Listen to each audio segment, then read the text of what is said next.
Muito que a bem. pandemia me mostrou sobre a percepção científica da igreja. O que é Com que o essa professor Gustavo pandemia... Assi, vamos lá.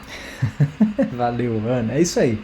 Turma, hoje eu queria continuar um pouco o nosso papo de ontem, de novo de uma perspectiva da minha experiência e,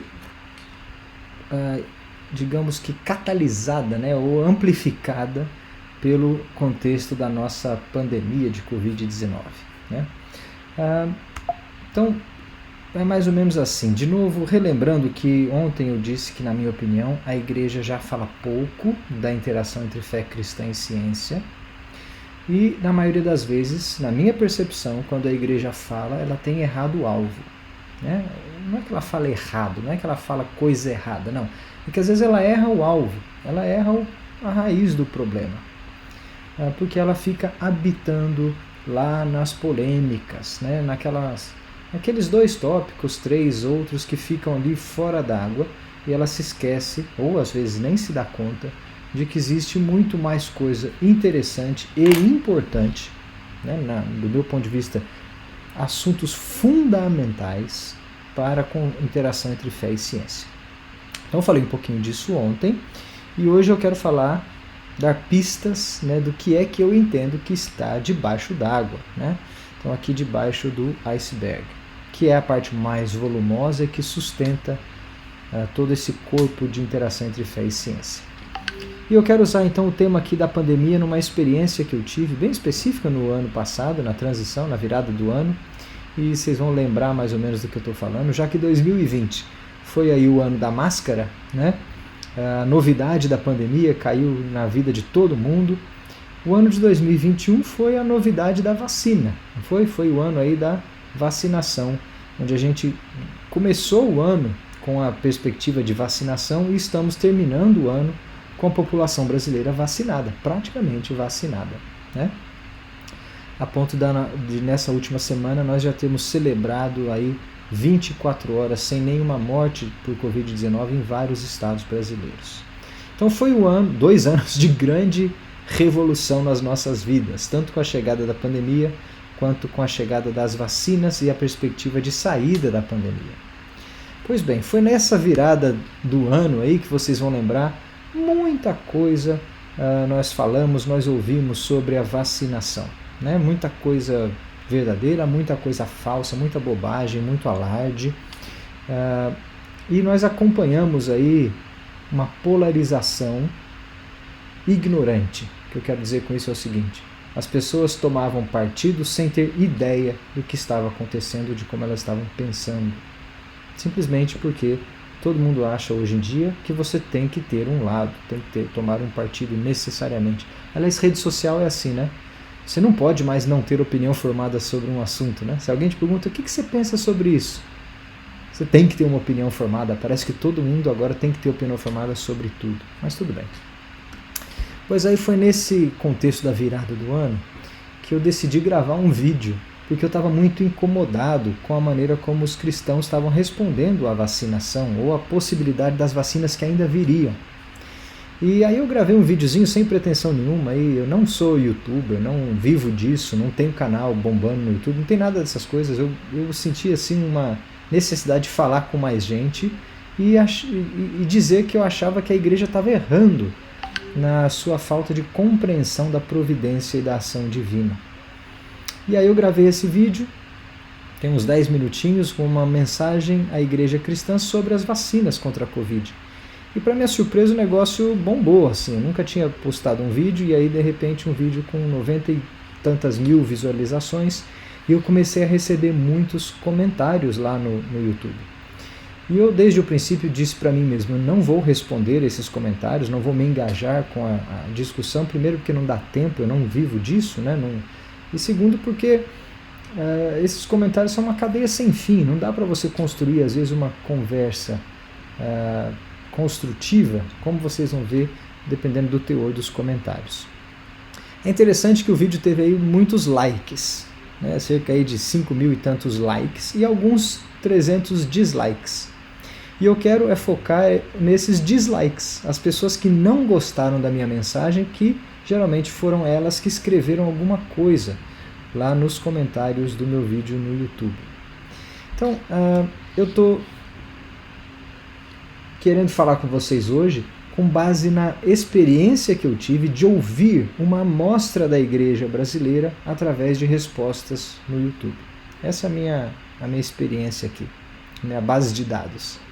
Agora, o que é que eu quis falar nesse vídeo? Qual que era o meu propósito? Eu não quis defender nenhuma vacina, nem falar da tecnologia de vacina, nem explicar como é que uma vacina funciona, não era nada disso.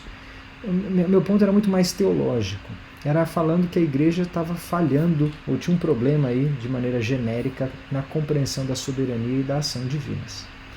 Meu ponto é o seguinte: se Deus não perde o controle, e a sua vontade é soberana sempre, como é que a gente pode enxergar pandemia e vacinas nesse contexto? Principalmente agora focando nas vacinas que surgiram na virada do ano. E aí o meu ponto de partida é o seguinte: eu creio que Deus age soberanamente na história de duas maneiras, imediata ou imediatamente. Ou seja, ou Deus age através de algum meio, ou ele age sem meio nenhum, imediatamente manifestando a vontade dele, né? E Deus também pode agir de maneira natural ou sobrenatural. Esse meio através do qual ele age pode ser um evento, um fato natural da nossa experiência da realidade, como também pode ser, por exemplo, um fato sobrenatural. Então, por exemplo, quando um jumento fala, é algo sobrenatural através de um meio. Tá? Não estou falando que o jumento falou, tá, gente? Só estou dando não sei porque eu usei o exemplo do jumento aqui, mas vocês entenderam a ideia, né? Sei lá, quando um mar se abre, é Deus através de um vento soprando sobre o mar para que no dia seguinte ele amanhecesse recuado para o seu povo passar. É um milagre? É um milagre. A providência e a ação divina estão ali.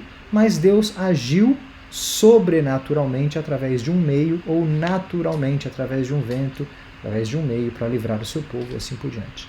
Então Deus pode agir de maneiras diferentes de acordo com a sua vontade, né? E a gente não pode compartimentalizar a ação divina achando que Deus só age se for imediatamente e sobrenaturalmente. Então eu gosto de dizer assim, ó, eu gosto daquela frase: o meu Deus é o Deus do impossível. E eu grito, falo aleluia, eu dou glórias, porque o meu Deus é o Deus do impossível. De fato, nada é impossível para Deus. Ele faz o que ele quer. Mas quer saber a minha continuação dessa verdade? É o Deus do possível também. Porque todas as coisas que são possíveis de acontecerem e acontecem também estão dentro da soberania divina. É a chuva que cai todo dia, é o sol que nasce, é a erva que cresce, é o filho que chora, é a perna que dói. Tudo que é natural e acontece dentro do possível também está debaixo da soberania divina. E para mim aí tinha uma falha. Às vezes a gente fica esperando que Deus só age no impossível. Então o que eu quis dizer nesse vídeo era mais ou menos nesse tom. E aí, a resposta desse vídeo, através dessa amostragem da igreja brasileira, me evidenciou um problema profundo, ou alguns problemas profundos na interação entre fé e ciência do ponto de vista da igreja. Ou seja, para mim, alguns comentários dão a entender que existe alguma falha lá embaixo no iceberg. Tem buracos ali que a igreja não tem de maneira muito bem resolvida. E aí eu apresento então alguns comentários selecionados aqui para vocês hoje, com alguma correção aí de português, só para fazer algum sentido. E, por hipótese, eu trato todos esses comentários como vindos de irmãos em Cristo. Gente, se alguém para escrever um comentário voluntariamente no YouTube, a pessoa talvez, eu tenho que partir do pressuposto de que ela quer falar aquilo que ela escreveu e ela pensa daquela forma, é um comentário sincero, tá bom? Se eu parecer às vezes irônico com algum comentário, me perdoe, não é a minha intenção zombar de ninguém que escreveu nada no YouTube. Eu parto do princípio de que são todos irmãos em Cristo, meus irmãos em Cristo. Mas é que tem alguns comentários que parecem mesmo irônicos, né? Alguns até sarcásticos. Então, eu vou tratar com vocês hoje de alguns desses comentários e tentar extrair verdades ou problemas mais profundos deles. E para facilitar, eu dividi esse conjunto de comentários que eu selecionei em 7 grupos, tá bom? Tentar identificar aí 7 problemas de naturezas diferentes. Vamos lá? Então eu vou ler aqui, começar com o primeiro grupo. Eles evidenciam um problema quanto ao funcionamento da ciência, ou a igreja não entende direito como é que a ciência funciona. Olha esse daqui, ó. O problema é que, mesmo os cientistas, não têm uma mesma visão. Há muitas divergências e várias linhas de pensamento. Em quem acreditar? Olha esse. Se todos os cientistas fossem unânimes, eu me sentiria mais segura. Porém, concordo que tudo está no controle de Deus e só confio cegamente nele. Quanto à vacina e à ciência, serei cautelosa. E olha esse. Eu creio na sabedoria de Deus. Eu sei que o Senhor tem o controle de todas as coisas. Porém, amado irmão, a ciência não é confiável, haja vista as inúmeras discussões no seio científico a respeito do assunto, que, portanto, não a torna inquestionável. Olha que interessante aqui a ideia de variedade, né, de diferentes opiniões com autoridade e com questionamento aí do conhecimento científico. Então aqui para mim tem um problema em entender como é que a ciência funciona. Primeiro, a ciência funciona através de um empreendimento gradual, contínuo, de conhecer como é que o mundo natural funciona. Ela usa um método, né, o famoso método científico. Ela testa, tira conclusões, avalia, expande modelos, testa de novo. Ela tem ferramentas internas para o seu funcionamento, processos de verificação e validação dessas teorias científicas. Teoria científica não é a mesma coisa que um achômetro, uma hipótese, não. Uma teoria com T maiúsculo, uma teoria científica, é o conjunto, o elemento de conhecimento que faz sentido dentro da explicação científica. E a própria ciência tem os seus mecanismos de autocorreção. Uma teoria não sustenta quando ela é provada, ou consertada, ou mostrada que tem alguma falha sobre ela. Na verdade, a hipótese não se sustenta. Quando ela vira teoria, é porque ela já se sustentou como um corpo de conhecimento. Essa é a ideia. Então, às vezes, as pessoas e a igreja usa isso, esse linguajar que é muito impreciso e equivocado, de dizer assim, isso é só mais uma teoria. Não faz sentido científico nenhum essa afirmação. Por isso que eu gosto de brincar com teoria científica com T maiúsculo e teoria, né? As teorias aí, as hipóteses, os achômetros não são teorias científicas. Então você não pode desqualificar uma teoria científica achando que é só mais uma teoria, né? E outro ponto é que a ciência não funciona por consenso. Você não pode esperar que todos os cientistas tenham a mesma opinião. Aí sim a ciência tem autoridade. Não é assim que funciona. Conhecimento científico funciona pelo respaldo da maioria da comunidade, ou seja, muita gente tentando verificar e comprovando a validade da teoria. Sempre haverá uma voz dissonante, sempre. E faz parte do próprio mecanismo de autocorreção. O dia que a comunidade científica for unânime, a ciência não está funcionando direito. Você precisa do contraponto. O interessante é que geralmente quem tem a voz dissonante é que ganha o microfone, né? É que aparece na mídia. Cientista acha alien lá no meio do nada. Esse ganha o holofote, né? ET Bilu, ET de Varginha, da minha terra. Então, essas vozes dissonantes ganham o microfone porque elas são, de novo, polêmicas, fora da curva. Mas o grosso do caldo científico, às vezes está falando A e o resto, uma ou duas pessoas falando B. Então, quem você deve ouvir? A ciência, então, não funciona por unanimidade, mas funciona por respaldo da maioria. Olha aqui, ainda no funcionamento da ciência. Gostei da parte que ele mencionou a soberania de Deus, mas a parte que ele fala do desenvolvimento das vacinas e que temos que escutar os cientistas é lamentável. Okay? Então, escutar os cientistas no assunto de desenvolvimento da vacina é lamentável. Curioso, você diz, sou um cientista, mas não estudo sobre vacinas. No entanto, faz apologia sobre o uso das mesmas. Porque eu dizia isso lá no vídeo, né? Eu sou um engenheiro, eu não sou um imunologista, um epidemiologista, não sou nem um farmacêutico, mas eu creio com base no respaldo da comunidade científica especializada de que as vacinas são seguras e eficazes. Será que eu posso, não sendo um especialista, replicar uma informação científica por achar que ela é verdadeira? Aí eu creio que sim, justamente porque existe um consenso científico, um respaldo da maioria da comunidade científica que dá suporte e autoridade para aquela afirmação. E se o assunto é científico, eu devo ouvir mesmo a comunidade científica do assunto. Gente, quem você espera? Em quem você vai confiar sobre eficiência e segurança de vacinas? Os músicos? Os padeiros? Não. Os cientistas que desenvolvem vacina. Eles são as pessoas mais qualificadas para falar isso. Então, se o assunto é esse, você tem que ouvir a comunidade científica. O meu gráfico aqui quer dizer isso. Ó. A massa da comunidade científica está falando A. Sempre haverá uma voz ou outra dissonante falando B e C. Mas o caldo está aqui em A. Aí você vai lá no grupo de Zap, você vai ter F, G, K, Z, um monte de outras coisas. Que informação você vai replicar? Que informação você pode passar adiante como verdadeira? Ora, eu só posso replicar o A informação da maioria do respaldo da comunidade científica. Se eu escolher replicar uma informação do Zap, ela não tem fundamento científico, a não ser que ela seja A. Se eu decidir replicar o B e o C porque ela é fora da curva, é um alarde, eu não estou replicando a informação verdadeira, ou com respaldo da comunidade científica. Então é assim que a gente cria fake news também no campo científico. Olha mais, eu creio em Deus e que Ele está no controle de tudo sempre.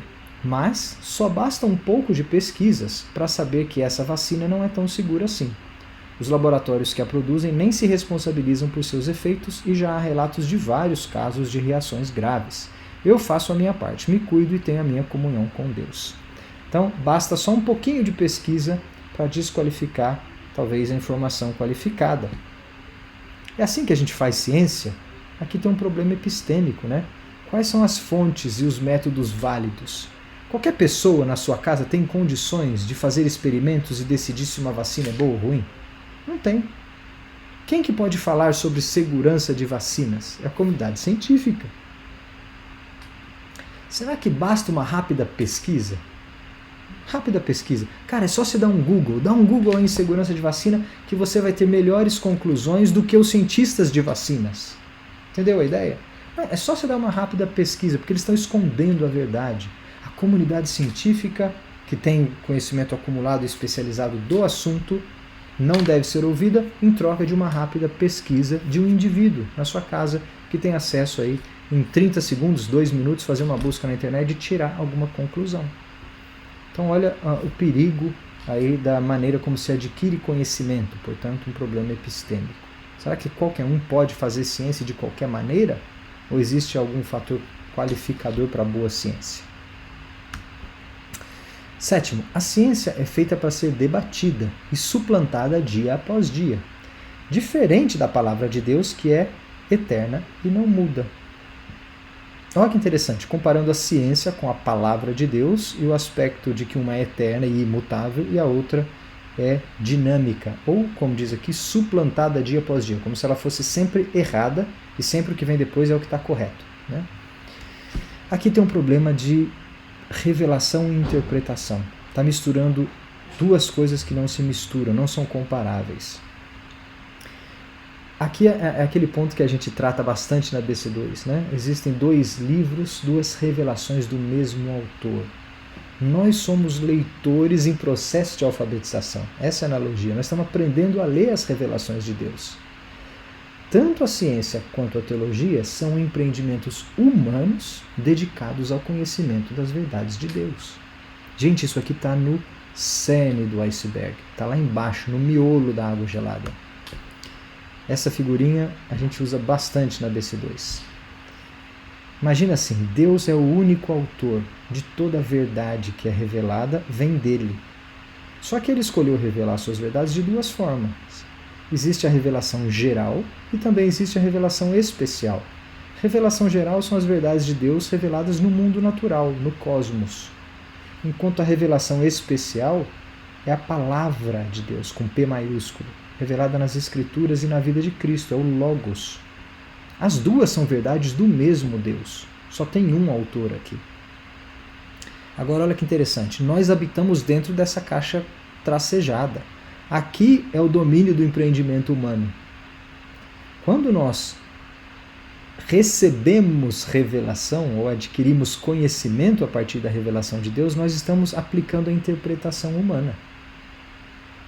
Quando a gente entende o funcionamento do mundo natural, eu posso dizer que o nosso empreendimento é científico. A gente está fazendo ciência para entender como é que o mundo funciona e descobrindo as verdades que são verdades de Deus.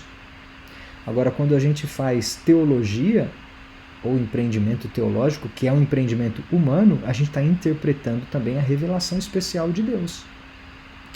Lógico, nós estamos aprendendo a ler, e nós somos limitados e cheios de pecado. Então, às vezes, a nossa interpretação aqui embaixo vai discordar um lado do outro.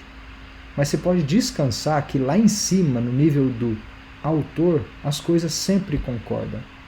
Se houver contradição aparente, elas estão necessariamente no nível do leitor. Então, essa aqui é um diagrama que é bastante fundamental e permite que você encare a natureza e as escrituras de maneira adequada, sabendo dos seus limites, mas sabendo dos seus propósitos revelacionais. O que a revelação geral revela é diferente daquilo que a revelação especial revela, mas as duas revelações são verdades de Deus com propósitos distintos. E a nossa interpretação das duas, dos dois lados aqui, tem ferramentas e métodos distintos. Ok? Então guarda essa imagem aqui e ela é bastante importante. Agora olha só, nesse processo de interpretação ou empreendimento humano da ciência e da teologia, existem alguns semelhantes, alguns paralelos aí. É isso que eu estou querendo mostrar nesse quadrinho, sem forçar muito a analogia. É mais ou menos assim, ó. Quando a gente está falando de revelação, nós estamos falando daquilo que Deus nos dá como informação primária. Ponto de partida.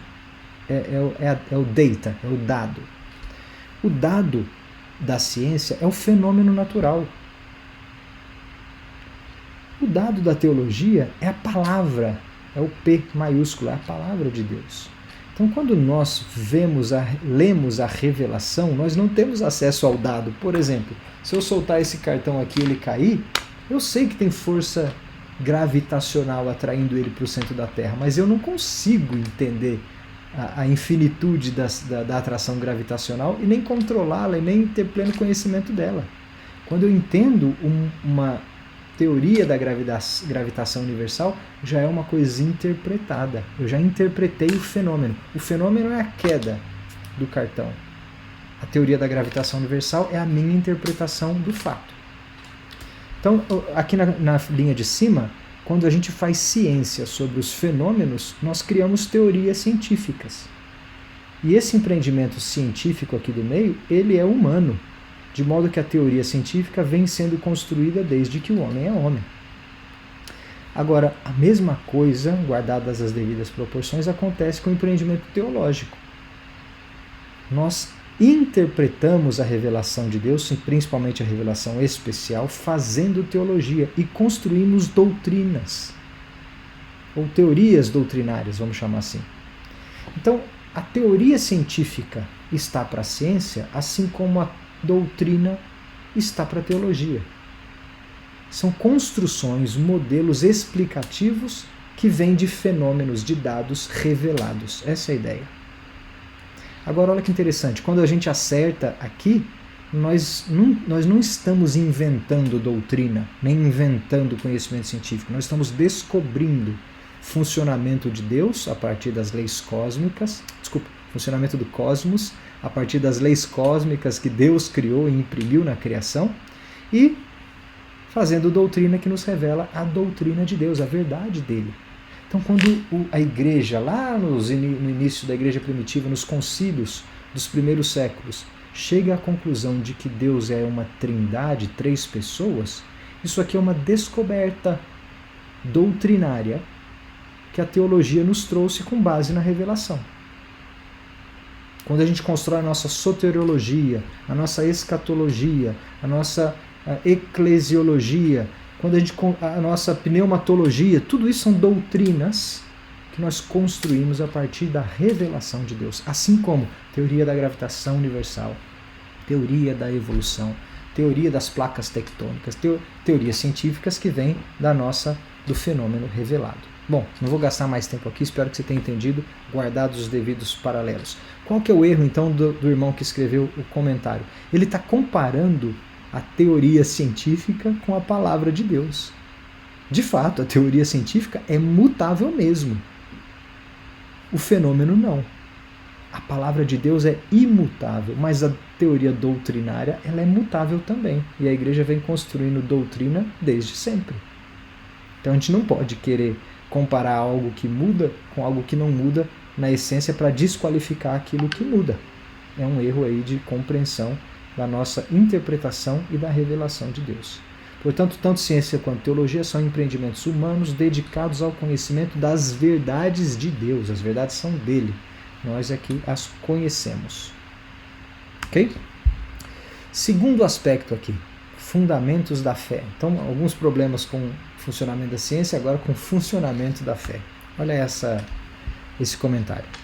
O verdadeiro cristão sabe que o que o imuniza é o sangue do Cordeiro de Deus. Deus é soberano, então não precisamos de vacina. Então a soteriologia dele aqui está misturando a salvação em Cristo com a imunização, né, no mundo natural de micróbios e vírus e bactérias. Guardadas as devidas proporções, a mesma coisa falar assim, é o sangue do Cordeiro que nos cria do resfriado, é o sangue do Cordeiro que nos cria da febre, é o sangue do Cordeiro que nos cura da dor do dedão do pé. Então, em última instância, é o sangue do Cordeiro que nos imuniza de todos os males. Tá misturando coisas em níveis diferentes. Fé e razão, duas coisas que não se misturam. Preocupante ouvir essas falas de quem se diz conhecedor das Escrituras e já leu sobre o ministério da iniquidade que está agindo no mundo. Então, para esse irmão, fé e razão são coisas que não se misturam. Olha que interessante aqui, hein? É um problema com a compreensão da relação entre fé e racionalidade. Será que a fé é algo irracional? Eu creio que a fé não seja algo irracional.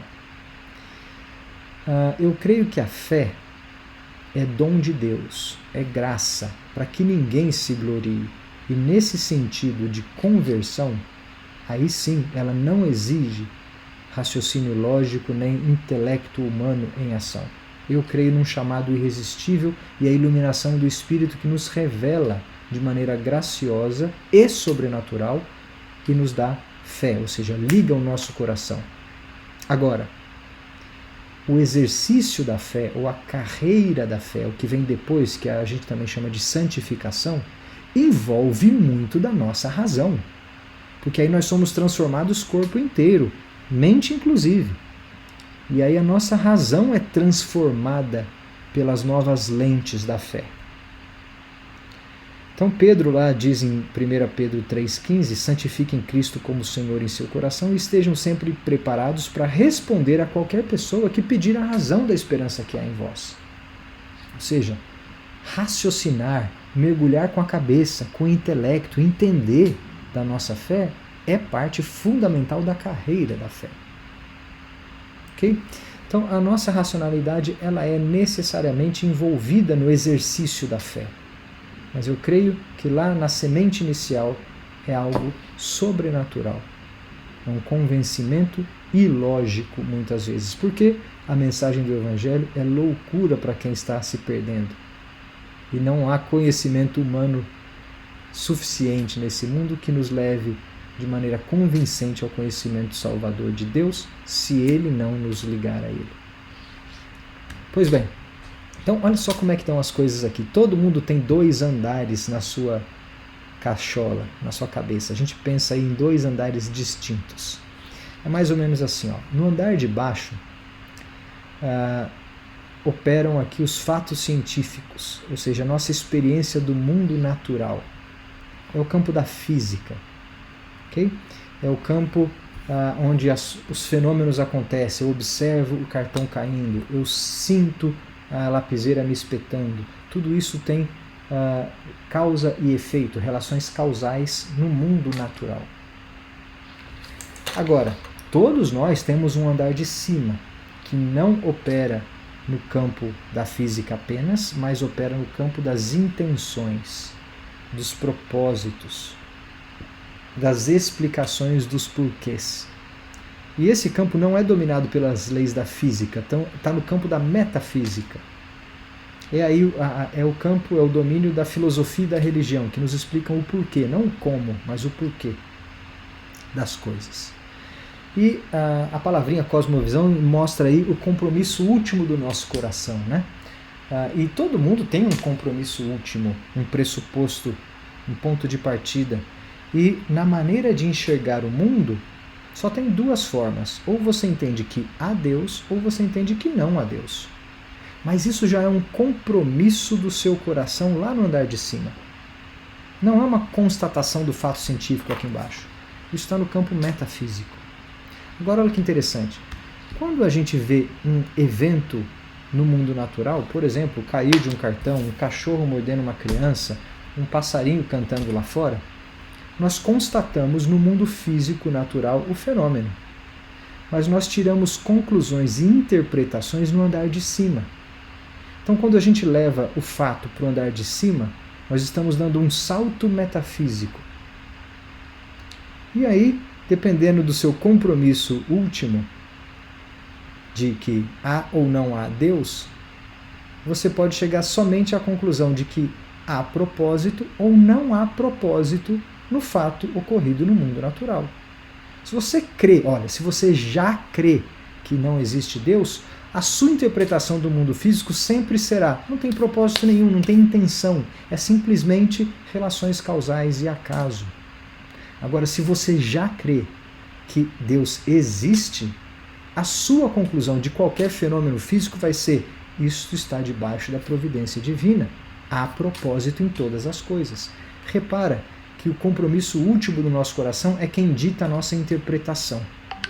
Então, a mesma ciência feita aqui embaixo pelo crente ou pelo ateu, a mesma ciência, a mesma observação do fato, a mesma teoria científica, pode nos levar a conclusões ou interpretações metafísicas diferentes. O que eu quero dizer com isso é o seguinte: não adianta você ficar tentando convencer o ateu aqui embaixo, mostrando para ele, por provas científicas ou por relações do mundo natural, que Deus existe ou que ele tem que desenvolver fé. O caminho para a fé se dá no andar de cima e ele é sobrenatural. Quem tem o poder de convencer aqui em cima, de colocar as lentes de Cristo, é só o Evangelho.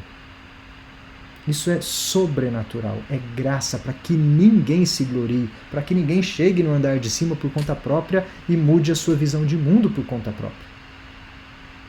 Agora, a mesma ciência aqui embaixo serve para todo mundo. Então não existe ciência de crente e ciência de ateu.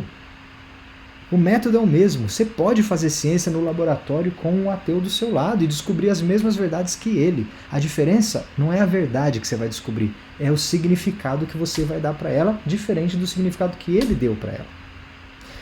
Lembra lá em Hebreus 11:3? Eu gosto demais desse verso. Diz assim: é pela fé que nós acreditamos que Deus criou o universo.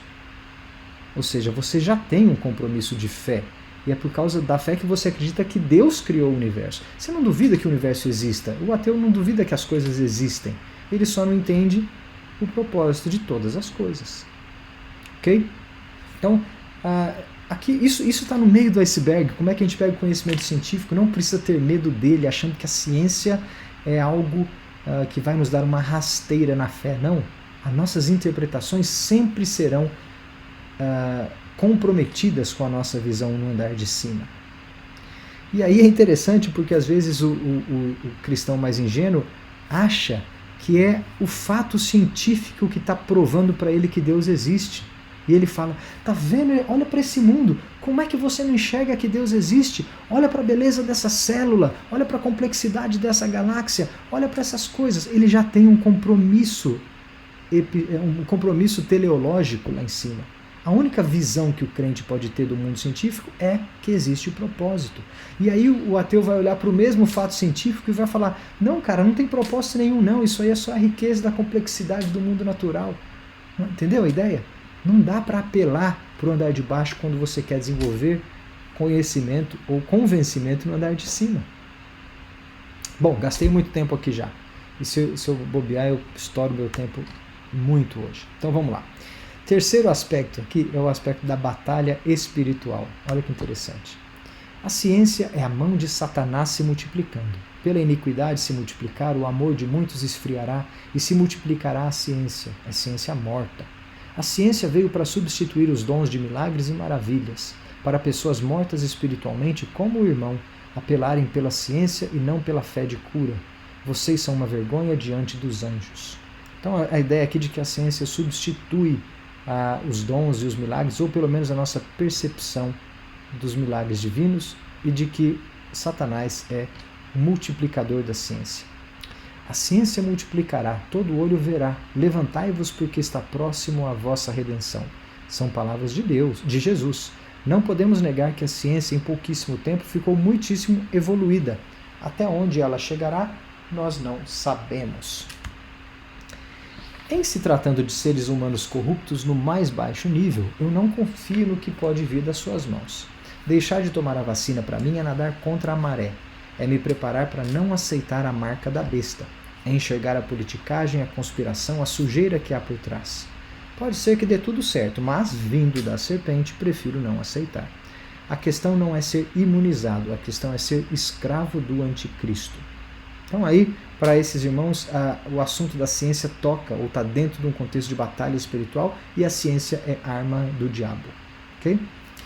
Só que olha que interessante, aqui tem um problema de anacronismo. Você está trazendo o termo ciência que você lê na Bíblia, lá do Velho Testamento, achando que ele se refere à ciência, conhecimento do mundo natural que a gente desenvolveu na modernidade.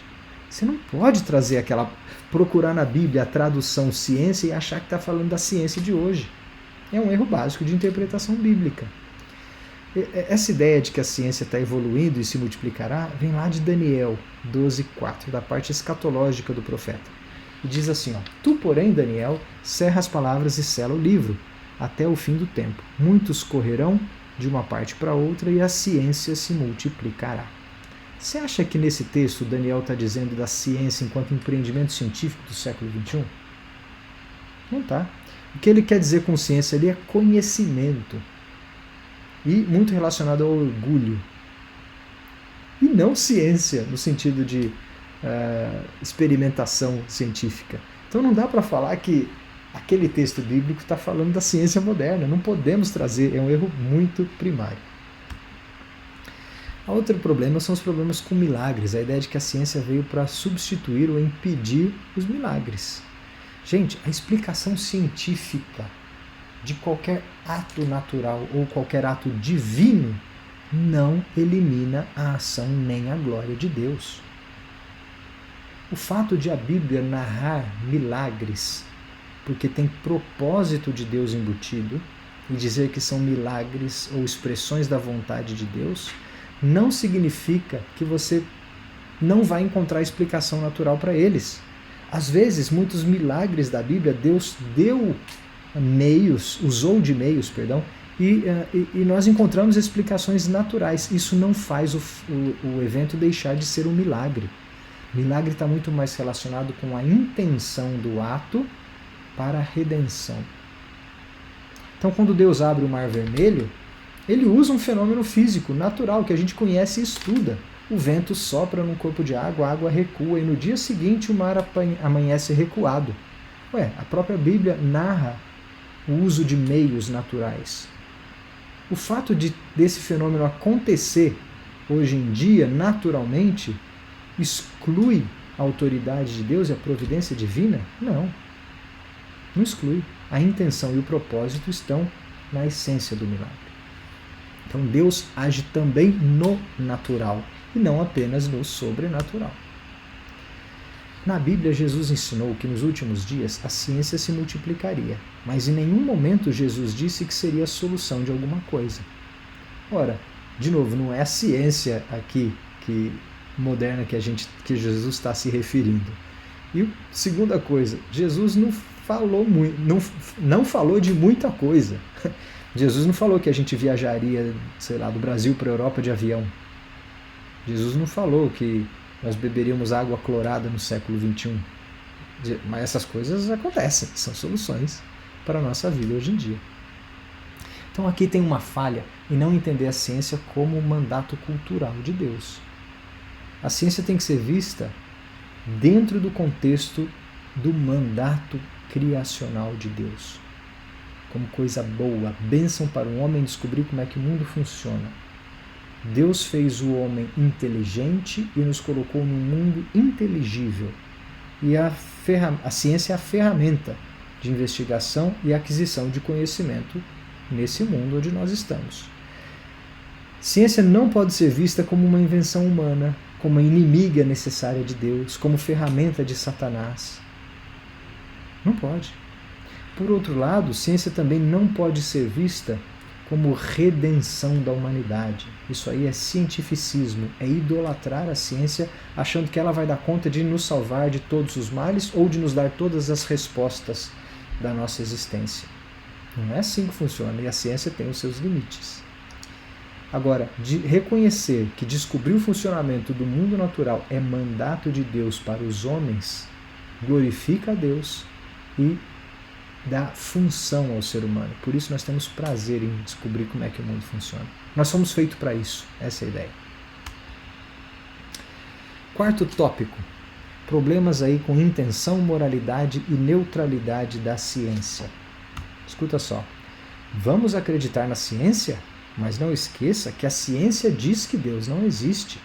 Eles estudaram tanto e têm plena convicção disso. Não podemos esquecer do livre-arbítrio. Foi a ciência alemã que executou milhões de judeus. Então aqui a ciência é quase que um ente pessoal. A ciência diz que Deus não existe e certamente essa pessoa não conhece nenhum cientista cristão, porque para ela toda a ciência tem convicção de que Deus não existe. E olha que interessante o caráter de moralidade e pessoalidade aqui. Foi a ciência alemã que executou milhões de judeus. A ciência que é a culpada. Sim, Deus é soberano. Mas dar carta branca para a ciência como algo somente do bem não é correto. A ciência criou a bomba atômica, armas químicas e câmaras de gás. E Deus continuou soberano e permitiu o uso. Então aquela ideia de que a ciência quer ser a dona de toda a verdade e também uma ilusão de que a ciência tem julgamento moral do que é certo, do que é errado, do que é mal, do que é bom. Como se a ciência tivesse, por ser má, criado a bomba atômica ou as armas químicas. Então aqui é uma falta de compreensão dos limites da ciência. O método científico, gente, se limita ao mundo natural. A ciência não tem condições de falar nada fora do mundo natural. Nada. Não tem como eu fazer uma experimentação com Deus. Não tem como eu tirar conclusões do sobrenatural a partir da revelação natural. Não tem como eu chegar à conclusão de que Deus existe e se relaciona comigo a partir da revelação do mundo natural. Isso se chama teologia natural e ela não leva ao conhecimento salvífico de Deus. Quem nos leva a conhecer a Deus como Redentor é o Evangelho. É a loucura da mensagem que salva. Para que ninguém se glorie, nenhum cientista pode dizer que descobriu ou chegou a Deus por conta própria. Do mesmo modo, a ciência também não pode afirmar nada contra Deus. Ela não tem condições de provar nem desprovar a existência divina. Simplesmente porque ela não alcança esse assunto. Ela só lida no mundo natural. Ok? Esse é um erro comum também para os ímpios, para os ateus, para quem idolatra a ciência e acha que a ciência dá conta de responder todas as experiências da nossa vida, ou toda a realidade. É porque, por pressuposto, ele não acredita que exista algo fora do natural. Ele é um naturalista. Agora, nós sabemos que há algo além do natural. Só que esse algo além do natural não é tocado, investigado pelo empreendimento científico. Tem um outro problema aqui com a ideia de neutralidade, como se a ciência fosse má, como se a ciência não fosse neutra, tivesse juízo de valor ou vontade própria. Gente, o método científico não faz juízo de valor moral. O experimento científico, a teoria científica, ela é neutra, moralmente neutra. Não existe ciência que conheça o certo ou o errado. Isso não habita no método no empreendimento científico. A ciência é neutra, moralmente neutra. O cientista não. Esse é o ponto. O homem nunca é neutro.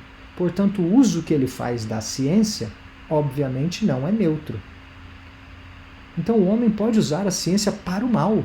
E usou na história. E os exemplos citados aqui foram esses. O Holocausto, as armas químicas, as destruições em massa. São más utilizações da ciência. Isso não quer dizer que o método em si seja moralmente mau. Tá claro isso? Então, de certo modo, a gente também pode entender que não existe ciência de crente e ciência de ímpio, no sentido de que tudo que o crente descobre é moralmente bom e tudo que o ímpio descobre é moralmente mau. Não. O método em si tem condições de revelar verdades de Deus. As verdades são de Deus mesmo descobertas pelo ateu ou pelo crente.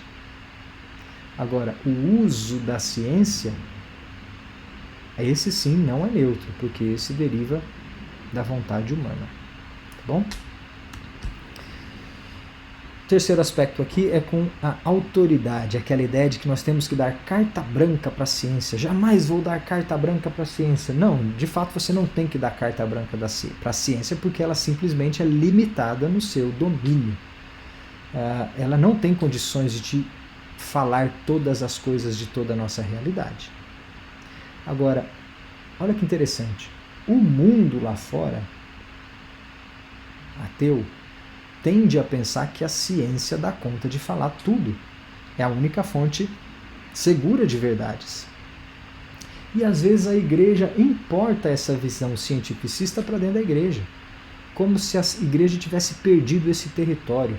Esse território da ciência só serve ao mundo agora e ao maligno. Gente, não é assim. Não é porque o mundo idolatra a ciência que nós devemos rejeitá-la. Não é porque o mundo enxerga verdades científicas que nós não devemos dar carta branca à ciência, como se ela só pudesse falar mentiras. Gente, a ciência não é a dona de toda a verdade. Existem verdades que ela não alcança. Mas, olha que legal, mas ela tem verdades para dizer. E naquilo que ela alcança, naquele domínio onde ela funciona e foi feita por Deus para funcionar, ela é a autoridade. Então, quando a ciência me explica que a molécula da água é H2O, é uma verdade de Deus que a ciência me revela. Ela tem autoridade, o conhecimento científico tem autoridade para nos dizer essa verdade. Não adianta eu abrir a Bíblia e procurar explicação lá no texto bíblico sobre molécula da água. Eu não vou encontrar. Então, pessoal, aí é uma ideia de quem é que tem direito de falar verdade. Se a verdade é no campo científico, a ciência é o maior profeta dessa verdade. Bom? Quinto aspecto, problemas com a ação divina. Olha só, quem salvou Lázaro foi Deus e não a medicina. Ou seja, a ideia de que as coisas normais estão fora da ação divina. Né? Deus não tem ação sobre o normal, somente no sobrenatural. Aqui, para essa pessoa, Deus é o Deus do impossível, mas não é o Deus do possível. Então, se um remédio cura, não é ação divina. Só é ação divina se cura sem remédio instantaneamente. Então, problemas aí de incompreensão da soberania e da ação divina. E, além disso, é tirar um texto fora do contexto, né? Pegar o exemplo do milagre de Lázaro e generalizar, como se não pudesse haver ação de Deus nos atos naturais que a medicina, por exemplo, atua. Então, Deus age através de meios naturais e sobrenaturais de acordo com a sua vontade. Gente, falando de hospital aqui, né, de Lázaro, você já ouviu muito crente falando assim, ó, fulano está no hospital há tanto tempo, a medicina já fez tudo o que podia fazer, agora está nas mãos de Deus. Não é? É como se antes não tivesse. E se ele tivesse sido curado pelo catéter, pelo remédio, pelo tratamento, não há ação divina aí? Não há providência divina? É porque agora que não tem mais o que a ciência fazer, que Deus entra na jogada? Eu sei que é uma expressão mais popular, né? Tipo, agora está nas mãos de Deus, do tipo, acabou o que a gente podia fazer, mas eu quero inverter o jogo. Isso não nos diz que Deus não estava agindo antes. Ok? Então, uma incompreensão aí na ação divina. Olha o 20º. Nenhum cristão com mínimo de inteligência está contra a vacina. Eu mesmo tomei 3 essa semana. Estamos sim contra o método. Afinal, não se faz vacina como se faz pastel. Se é a marca da besta ou não, não importa. Se a vacina funcionar, pode ter certeza, considerarei um milagre. Então olha que interessante aqui a ideia de que aquela vacina foi feita assim fora do controle de Deus.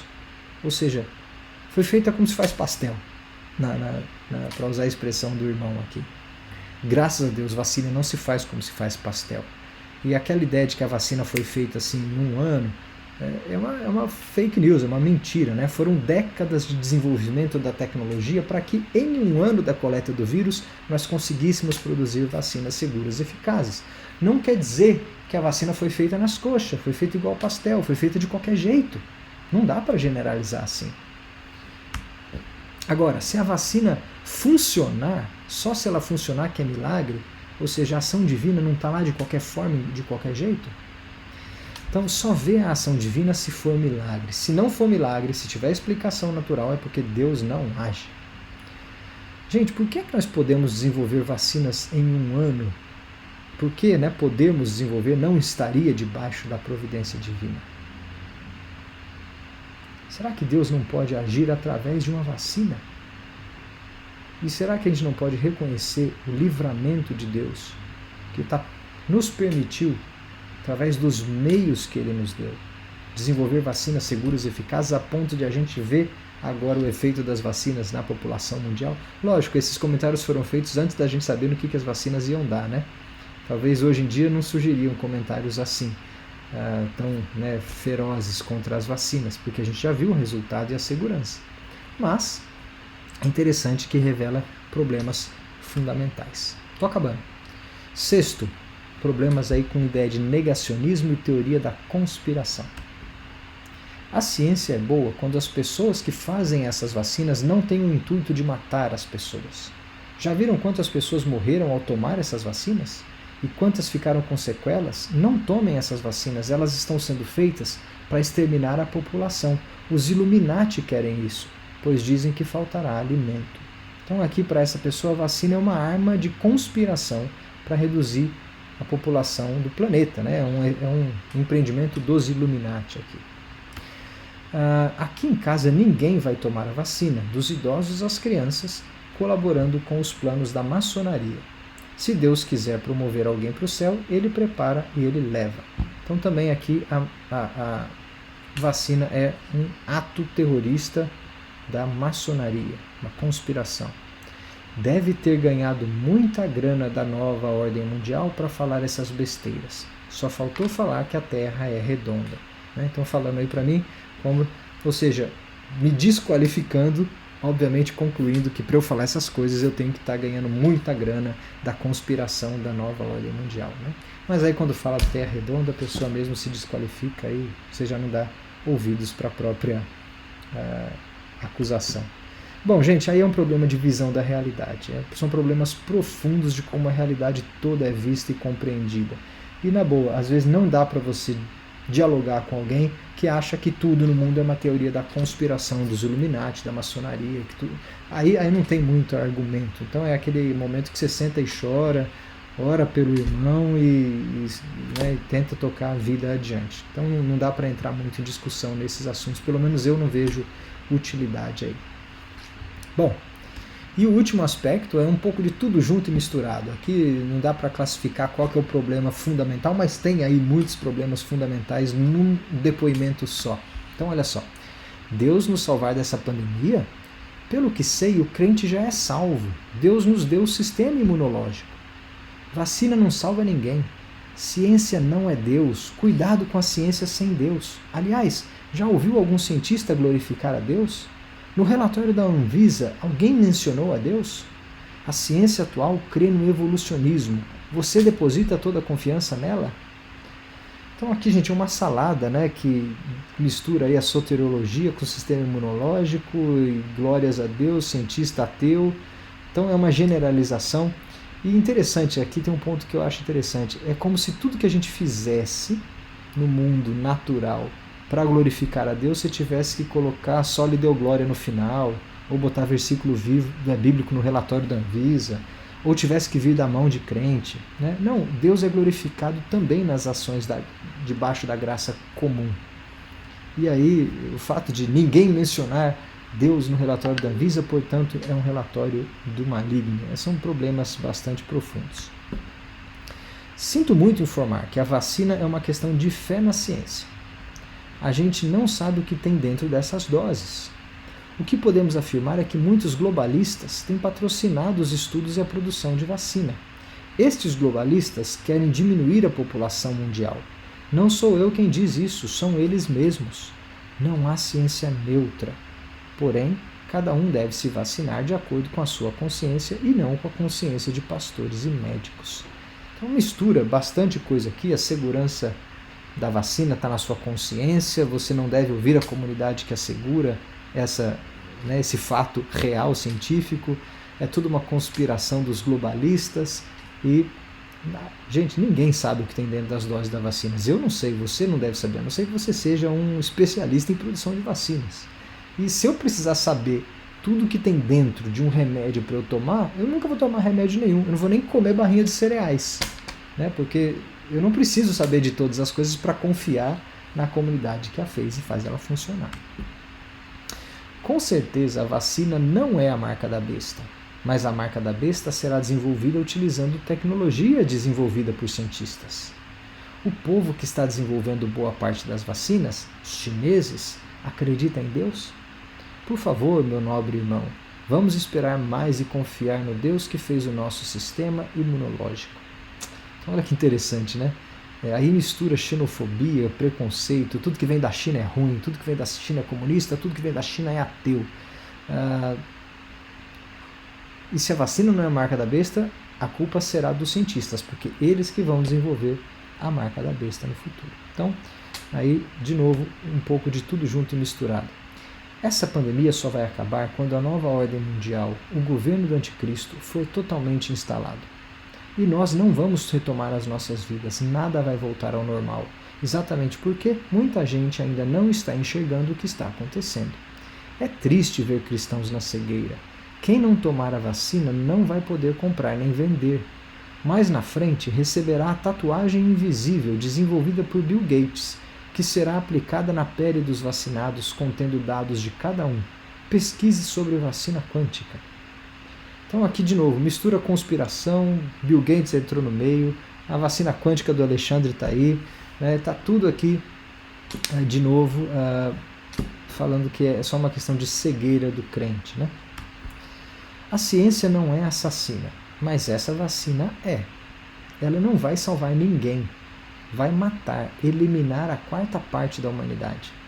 A rapidez com que essa vacina foi desenvolvida não é por causa de tecnologia. Os testes é que não foram feitos no tempo necessário. Essa vacina não é salvação, é condenação. Povo de Deus, abra os olhos. Então, certamente é um imunologista que está falando aqui, porque ele entende dos procedimentos de fabricação de vacina, né? Enquanto que a comunidade falava justamente o contrário. O critério para eficácia e segurança de uma vacina não é o tempo em que ela é feita, mas são os critérios que ela passa. E aí, não vamos entrar em explicações técnicas agora, não. Meus irmãos, já são 10 para as 9. Conclusão. Para mim, esses comentários, eles revelam um retrato da igreja brasileira. Claro, é uma amostragem. São só poucos comentários. Só que é interessante como mostram problemas profundos e bastante amplos. A gente vê esses problemas nessa caminhada entre fé e ciência em vários contextos. Então veja você cristão na ciência. Olha o papel importante, fundamental que você tem. Se você é um crente que entende minimamente ou tem um interesse pelo empreendimento científico colocado nos seus devidos lugares, tem uma boa base debaixo da linha d'água, você tem um papel fundamental na tua igreja local. Tem muita gente que precisa de informação e instrução, não lá no nível das polêmicas. Precisa de instrução lá embaixo, no fundamento, gente. Está faltando aqui arroz com feijão. Está faltando conhecimento popular da ciência, porém dentro da nossa visão de mundo. Eu não estou falando aqui que está faltando leitura de paper científico, não. Está faltando explicação, ombro a ombro, irmão a irmão, esclarecimento e educação dentro da igreja de que a ciência tem que ser entendida como o empreendimento humano que nos revela verdades de Deus do funcionamento do mundo natural. Que tem autoridade, que tem métodos, que tem limitações. Isso é importante demais para a nossa igreja não conhecer. É isso que está debaixo d'água. Mais coisa também, mas entenderam o meu ponto aqui, né? A essência não está em ficar discutindo quantas espécies de homo saíram do mesmo ramo da árvore até chegar. Isso é interessante demais para quem estuda esse assunto, mas não é o fundamento que constrói uma base sólida que impede as pessoas de ter problemas com a ciência no futuro. Na verdade, se você só tratar das polêmicas, você causa mais problema no futuro. E o meu lamento hoje é que às vezes a igreja, numa tentativa de falar de fé e ciência, ao invés dela dar base que vai eliminar problemas, ela coloca gasolina na fogueira e ela evidencia as polêmicas que lá no futuro vão causar o desmoronamento desse castelo construído em bases muito fracas. Então a gente não pode esquecer das bases. E a gente não pode querer evidenciar as polêmicas se as bases não estiverem no lugar. É o maior erro da igreja. O erro de alvo está aí. O erro não é só falar pouco, o erro é falar errado, ou inverter as coisas. Todo mundo que é pai, né, que tem criança em casa, sabe que para você educar os seus filhos, você vai falando conforme eles vão amadurecendo, não é? Você não vai chegar para uma criança de 5 anos de idade e explicar para ela, sei lá, como é que é o ato sexual de marido e mulher